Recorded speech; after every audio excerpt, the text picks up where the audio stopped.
있었어요? 박근혜 대통령의 어린 시절에 대한 자료는 사실 풍부하지 않습니다. 왜냐하면 이제 유경수 여사에 대한 자료가 일단 부족하기 때문에 거기에 대해서는 잘 모르겠지만 추측한데 그게 좋지는 않았을 것 같습니다. 왜냐하면 일단 부부싸움은 굉장히 많이 한 거로 제가 확인했거든요. 네, 이 박정희 대통령과 네. 유경수 여사 사이에 부부싸움이 잦았습니다. 특히 여자 문제로. 이런 경우에 이제 그 자녀들의 심리 상태가 건강하지 않고 불안한 경우가 많지 않습니까? 그래서 네. 이제 아주 건강하지는 않았을 것이라 하고 예측을 했을 때 이제 전제를 놓고 아니면 그게 괜찮다라고 보더라도 어떤 사건이 벌어지냐 하면 어머니가 돌아가시는 사건이 벌어지는데 그렇죠. 그 사건이 굉장히 예사롭지 않죠. 그게 이제 세상에 대한 두려움, 네. 그다음에 이제 인간에 대한 두려움 이런 거로 이제 확대가 됐을 것 같은데 예. 이제 이때 치료를 했어야 됩니다. 제가 생각할 때. 그 트라우마가 보통 트라우마가 아닐 테니까 네. 당연히 치료를 해줬어야 되는데 예. 인식이 부족한 측면도 있었겠지만 또 저는 박정희 대통령이 딸을 정신적인 측면에서 학대한 케이스라고 봐요. 뭐냐면 곧바로 영부인 역할을 그렇죠. 맡았죠. 퍼스트 레이디 역할을 시켰다는 거죠. 그렇죠. 저는 그래서는 안 됐었다고 생각합니다. 아. 퍼스트 레이디 역할을 공적으로 비우든 아니면 다른 사람을 시키든 하지 딸을 그 자리에 어머니를 잃자마자 지금 어린 딸을 그 자리에 내세운 것은 이 상처의 치유에 굉장히 좋지 않은 영향을 미쳤습니다. 치료받아야 되는데 오히려 학대했다. 그렇죠. 저는 심한 경우에는 그렇게 봐야 된다는 거죠. 예. 그런 짓을 하면 안 됐었다, 사실은. 딸을 정말 사랑했다면. 그리고 박근혜 대통령의 아버지하고는 관계가 그렇게 좋지 않습니다. 제가 그래요? 연구한 바에 하면. 어머니 저격 사건 자체를 제외하더라도 아버지가 난폭한 편이고 여성 편력도 심하고 뭐 네. 등등 이제 이렇기 때문에 심리적으로 그렇게 아버지 쪽에 밀착된 딸은 아니라고 생각합니다. 어머니 쪽이지. 근데 이 상태에서 어머니가 를 잃었기 때문에 예. 굉장히 두려움이 컸을 거예요. 고독감도 컸을 거고 세상에 홀로 남겨졌다는 느낌. 그리고 세상이 매우 무섭다. 내가 정말 이제 어디를 나가서 어디를 돌아다닐 수 있을까 마음대로 뭐 이런 생각까지 했을 텐데 네. 이때 이거를 절묘하게 이용한 사람이 최태민인 거죠. 이제 최태민은 희대의 사기꾼이라고 봐야 되겠는데요. 아마 박근혜가 어떤 때 취약한가를 예상을 했겠죠. 사기를 워낙 잘 치니까. 지금까지 알려진 바로는 아무튼 청와대에 편지를 보냈다는 그렇습니다. 거 아니겠어요? 특히 어머니 얘기를 했죠. 그렇죠. 어머니의 꿈에 나타났다. 자기 꿈에 나타났다. 근데 박근혜 대통령 입장에서는 만나보고 싶었을 거예요. 그런 얘기를 했으면. 이게 긴가민가 하더라도. 그래서 불러서 만났더니 뭐 일설에 의하면 뭐 어머니 빙의된 연기를 했다는 얘기도 있고. 그렇죠. 네, 이제 그렇다면 이 박근혜 대통령이 무섭지 않습니까? 혼자 남았다. 세상이 다 무서운데. 그 상태에서 가장 중요한 것은 누군가 한 명 의존할 만한 대상이 있어야 되는 거죠. 아버지도 안 됐고. 안 됐으니까. 누구라도 있어야 되는데 그걸 최태민이 적절하게 그 네. 타이밍에 나타나서 그걸 제공해 준 거죠. 그래서 이제 심리적 의존 관계가 저는 시작됐다고 보고요. 예. 그 패턴이 깨진 과정이 없었습니다. 그 이후에도. 그 다음에 아버지가 또 돌아가신 것도 상당히 이것도 충격적이죠. 신복한테 총을 그렇습니다. 맞았으니까. 가까운 사람. 예. 그러니까 이게 주는 충격도 큽니다. 왜냐하면 모르는 더 불안해지겠군요. 그렇죠. 누구를 믿겠습니까? 아무도 못 믿고. 네, 아주 가까운 사람, 얼굴 보던 사람한테 죽었단 말이죠. 그렇죠. 그럼 인간에 대한 불신은 한층 심해지고 이건 또 세상에 대한 불신으로 나타날 텐데 네. 그러니까 한마디로 세상을 아주 무서워하는 심리를 가지게 될 수밖에 없는 두 번의 사건이 있었고 그 사건을 해결하는 방식이 최태민한테 심리적으로 의존하는 것으로 굳어졌다는 얘기입니다. 네. 그래서 40년이거든요. 네. 네. 그럼 이거 바꿀 수 없죠. 이 패턴은. 변화가 불가능하다. 그렇죠. 아하. 한번 고착되면. 네. 인간관계에서의 어떤 패턴은 한번 고착되면 잘 안 바뀝니다. 근데 이게 이제 시간이 이미 40년입니다. 네. 그러니까 굉장히 길기 때문에 위험하다고 좀 봤던 거죠. 세상도 두렵고 믿을 사람 아무도 없는데 네. 의지할 곳 한 곳이 딱 있다. 그렇죠. 극소수였다는 거죠. 그럼 거기에 그냥 전적으로 모든 걸 의존한다. 그렇죠. 아. 그 다음에 또 한 가지는 이 최태민이라는 사람이 박근혜 대통령의 대인 관계를 차단했다는 것도 문제입니다. 아하. 저는 이 점이 상당히 이제 사실 범죄시 돼야 될 사안이라고 생각하는데요. 예. 그 박지만하고 박근령이라는 그 두 분이 1990년대 초인가요? 하여튼 노태우 대통령한테 탄원서까지 썼다는 탄원서 거죠. 내용 중에 그런 게 나오죠. 최태민이 언니와의 접촉을 차단한다. 그러니까 인적 교류를 통제하고 있다. 이런 얘기가 나오잖아요. 어찌 보면 그래도 가장 가까울 수 있는 동생들인데. 그렇죠. 거기까지도 차단을 했으니까 이런 탄원서까지 나온 거 아니냐. 그렇죠. 근데 그렇다면 최태민이라는 사람이 박근혜 대통령을 차라리 사회생활을 그냥 하도록 풀어줬으면. 그렇죠. 다니면서 뭐. 다양한 경험을 네. 하고 사람들을 만나보면 인식의 그죠. 변화가 생길 수도 있는데. 그렇죠. 이 최태민이 이상하다는 생각도 할 수 있어요. 음흠. 그 정상적으로 학교도 잘 다니고 혼자서 네. 시장도 다니고 친구들이랑 놀기도 하고 그랬으면 되는데 그게 아니고 최태민이라는 사람이 완전히 컨트롤했다는 거죠.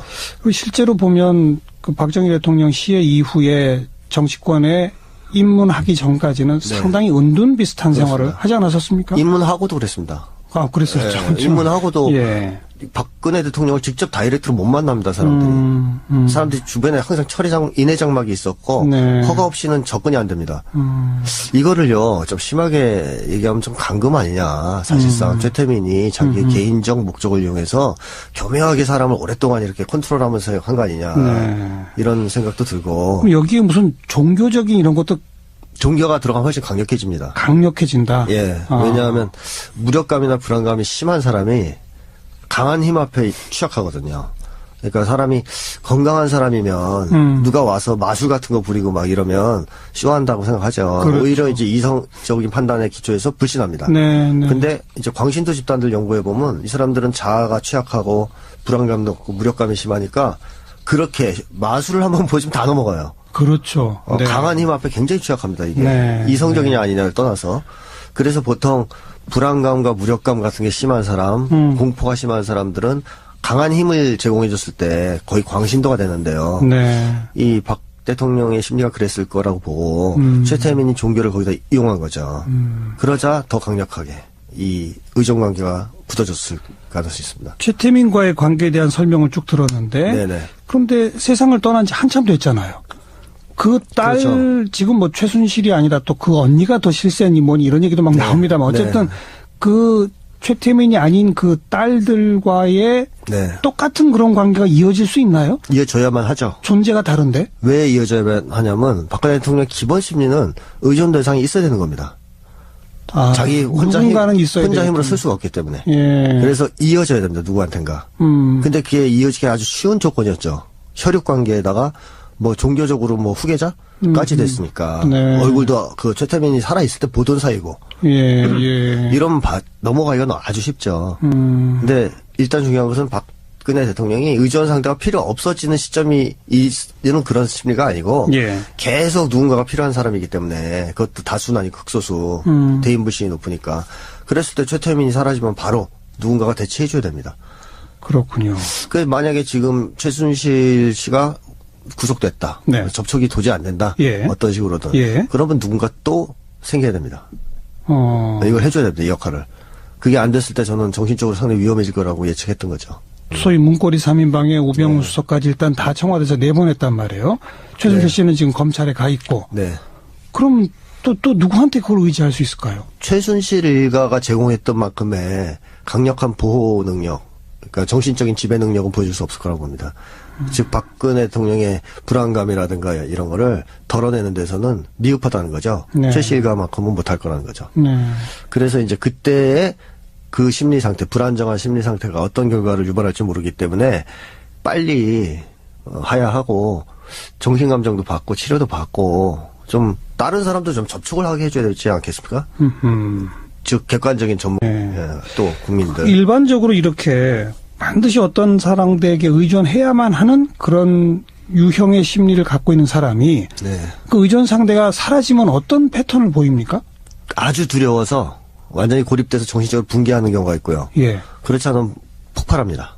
폭발해요. 예, 그러니까 제가 연산군을 예로 들었었는데 1년 6개월 전에 분석할 때도 연산군이 마지막까지 의존 상대가 정의왕후였습니다.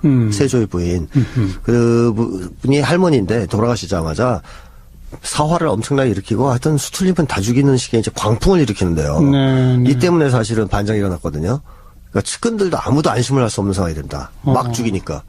이걸 씨는 아직 상황 판단을 그렇게 정확하게 못한 상태인 것 같은데요. 들어왔을 때 표정이나 여러 가지 좋지 않은 걸 봤을 때 이 사안의 심각성을 아직 심각하게 모르는 것 같습니다. 근데 최순실 씨의 심리 분석도 가능합니까? 지금 그 자료가 너무 적습니다. 근데 이제 예를 들어서 네. 최태민을 바로 이어받아 네. 똑같은 패턴으로 박근혜 대통령과의 관계를 가지면서 박근혜 의존 상대였다라고 친다면 네. 그런 시구에 심리적으로 취약한 사람에게 접근해서 희대의 사기꾼 이런 표현 썼잖아요. 네. 그렇게 자기에게 의존하게 만드는 그런 사람들이 어떤 패턴도 있습니까?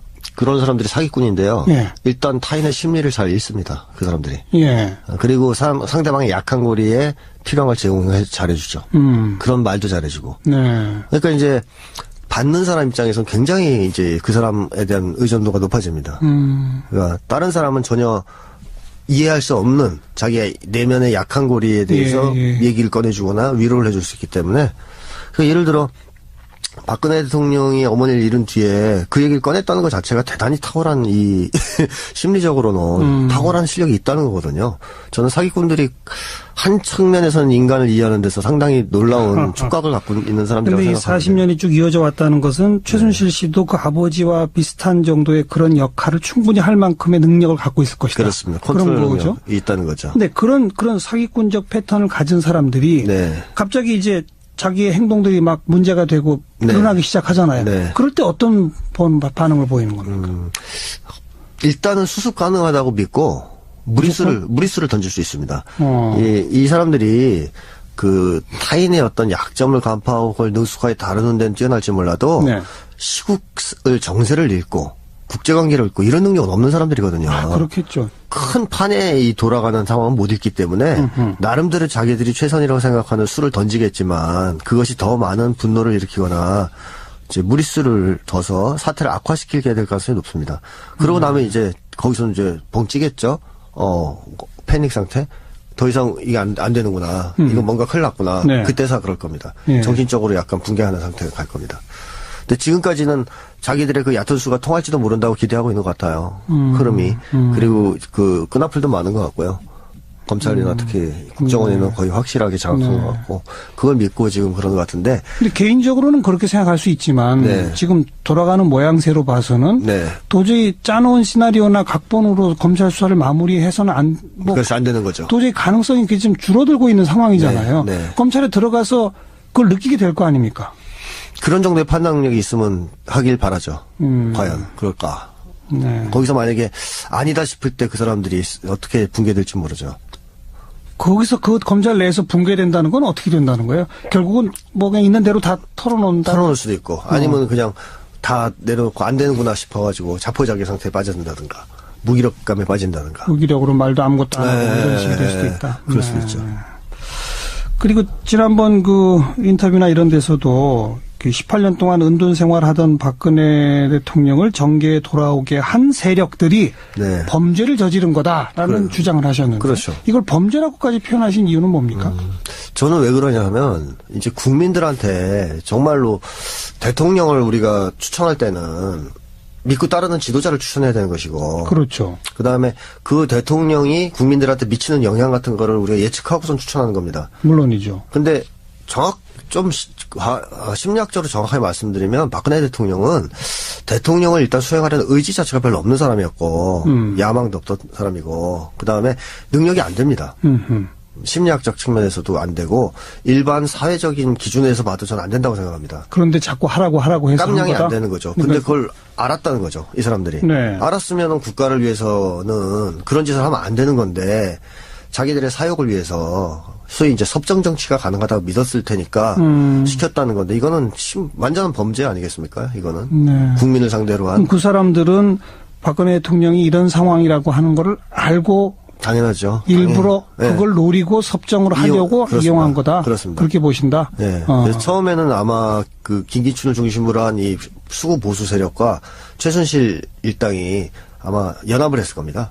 대통령 세우기 쪽에. 글쎄 그건 뭐 아직 확인된 바는 네, 없습니다만. 추측인데 네. 그러다가 이제 내부 분열로 조금씩 바뀌는 건데 그게 이제 최순실 쪽으로 넘어가면서 심각한 국정농단이 이제 진행이 된 측면이 있다고 보는데 네. 어쨌든 주변에서 그 당시의 상황을 보면 사실 10년의 민주정부가 이제 한국 사회에 섰던 거 아닙니까? 예. 오랜 세월을 이제 거치고 그리고 그 민주정부가 잘못한 게 많다 쳐도 더 나은 정부가 나왔어야지 옛날 유신 시대로 돌아가서는 되는 건 아니었다라고 이제 생각하는데요. 네. 이제 그걸 이제 돌리려고 했던 사람들이라고요. 역사의 시계를 거꾸로. 그리고 무엇보다도 뻔히 박근혜 대통령이 어떤 사람인지 알면서 했다는 게 중요한 거다. 그렇죠. 근데 그런 거죠? 그러면 자기들이 이길 수는 없었던 거죠. 그 시절에. 왜 이명박 대통령이 너무 인기가 떨어졌고 정치를 못해서 국민들이 야, 안 되겠다. 저 사람도 이렇게 해서 민심이 돌아섰던 시점이거든요.